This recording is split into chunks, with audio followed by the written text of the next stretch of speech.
For more news and trending updates, subscribe to Connect Gujarat, press the bell icon to never miss an exclusive from us.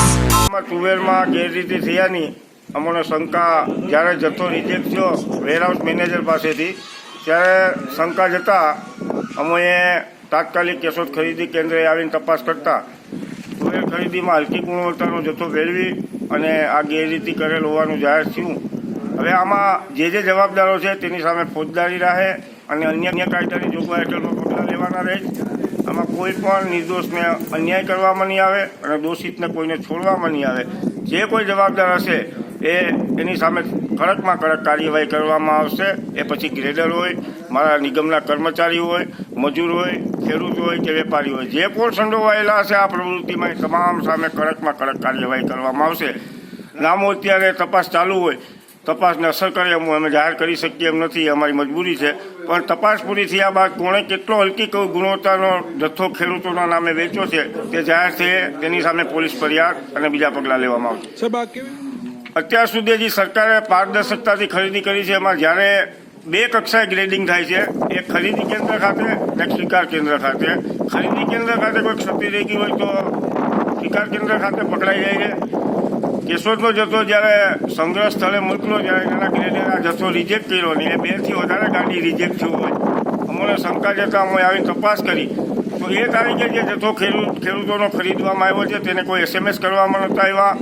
એકી સાથે ખેડૂતોના નામે ખરીદી જથ્થો પહોંચાડવામાં આવ્યો હતો. એટલે અમને આ તપાસ શંકા જતાં આ તપાસ શરૂ કરી છે અને જવાબદાર અત્યારે 3231 આવો મિક્સ કરેલો જથ્થો છે.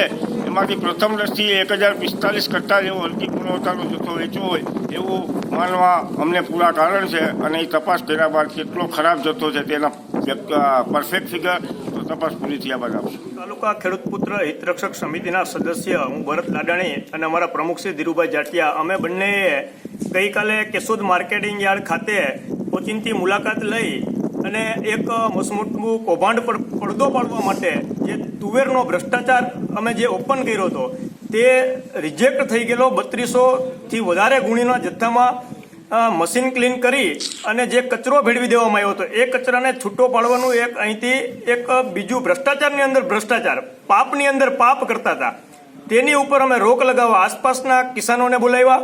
ખરેખર એક મુદ્દો મોટો એ છે કે આ જે તુવેરની ભેળસેળ કરવામાં આવી છે એ ભેળસેળ કર્યા પછી જે ગોડાઉનને જથ્થો પહોંચાડવામાં આવ્યો છે ત્યારબાદ એ જથ્થાને પાછો રિજેક્ટ કરવામાં આવ્યો છે. તો જે સીલવાળા કટ્ટા છે એ કોની પરમિશનથી ખુલ્લા કરવામાં આવ્યા છે અને ખુલ્લા કર્યા બાદ જે ભ્રષ્ટાચારીઓ છે તેને પણ કોર્ટમાં સજા ન થાય, કોર્ટમાંથી છૂટી જાય એટલા માટે સરકારી કર્મચારીઓ પણ આ ભ્રષ્ટાચારીઓને વેગ આપતા હોય અને કાનૂની રીતે છૂટી જાય તેવું એક પીઠબળ આપતા હોય તેવું અમારું સ્પષ્ટ માનવું છે.